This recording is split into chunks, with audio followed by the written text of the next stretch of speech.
பீகார் பிரதமர் பேசும்போது தமிழ்நாட்டில் பீகார் துன்புறுத்தப்படுதான் சொல்லியிருக்காரு. நீங்கள் சொன்னது முற்றிலும் தவறு. உங்க கேள்வியே தவறு.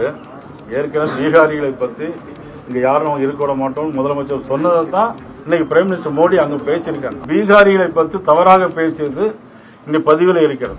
முதலமைச்சர் இனிமேல் வட மாநிலம் தென் மாநிலம் இப்படி எல்லாம் பிரிச்சு பேசாம இருக்கிறது. ஒடிசால அமைச்சர் சொல்லும்போது தமிழ்நாட்டை விமர்சித்து பேசியிருந்தாரு. இப்ப பீகார் பிரதமர் பேசும்போது தமிழ்நாட்டில் பீகார் துன்புறுத்தப்படுதான் சொல்லியிருக்காரு. தொடர்ச்சியா தமிழ்நாட்டில் அரசியலுக்காக அவமதிக்கிற மாதிரி இருக்குது. எப்படி பாஜக? நீங்கள் சொன்னது முற்றிலும் தவறு. உங்க கேள்வியே தவறு.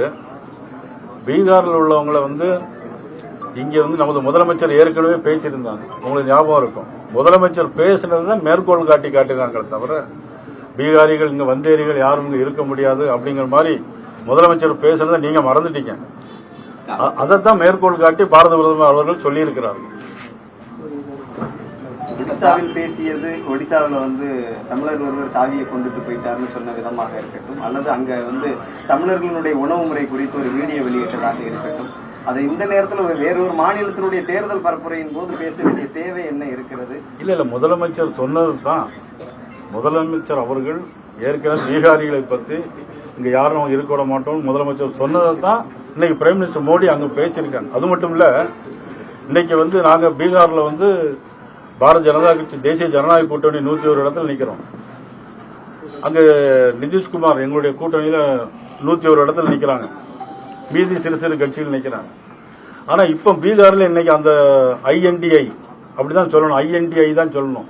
நீங்க எல்லாம் இந்தின்னு சொல்லி இந்தி எல்லாம் கிடையாது. INDI இந்தின்னா அதையும் பிரிச்சு பேசிடாதீங்க. இந்தியான்னு சொல்லிடுவாங்க, அதனால சொல்லிடாதீங்க யாரும். அது இந்தியா கூட்டணி கிடையாது, INDI கூட்டணி. இன்னைக்கு 12 இடங்கள் அவங்களுக்குள்ளே ஒற்றுமை இல்லாம இருக்காங்க. அதனால இன்னைக்கு உள்ள வந்த தகவல் படி நிச்சயமா பெரும்பான்மை இடங்கள்ல எங்களுடைய கூட்டணி பீகார்ல ஆட்சி அமைக்கும். முதலமைச்சர் ட்வீட் பண்ணியிருக்கிறாரு. பிரதமர் தனது பொறுப்பை மறந்து இது போன்ற ஒரு இரு மாநிலங்களுக்கு இடையிலான பிரிவினை உண்டு பண்ணக்கூடிய வகையில முதலமைச்சர் தான் பிரிவினையே தூண்டிட்டு இருக்காரு. இதுவரையிலும் பாத்தீங்கன்னா ஒவ்வொரு பேச்சுகளையும் பாத்தீங்கன்னா பீகார் நீங்க உங்க கேள்வியை நீங்க கேட்கிறீங்க. ஆனா பீகாரிகளை பற்றி தவறாக பேசியது இங்க பதிவில் இருக்கிறது. அதைத்தான் எடுத்து மேற்கோள் காட்டினார் பேசினார். முதலமைச்சர் இனிமேல் வட மாநிலம் தென் மாநிலம் இப்படி எல்லாம் பிரிச்சு பேசாம இருக்கிறது பிரிவினைவாதத்தை தூண்டுவதற்கு சமமாக இருக்கும்.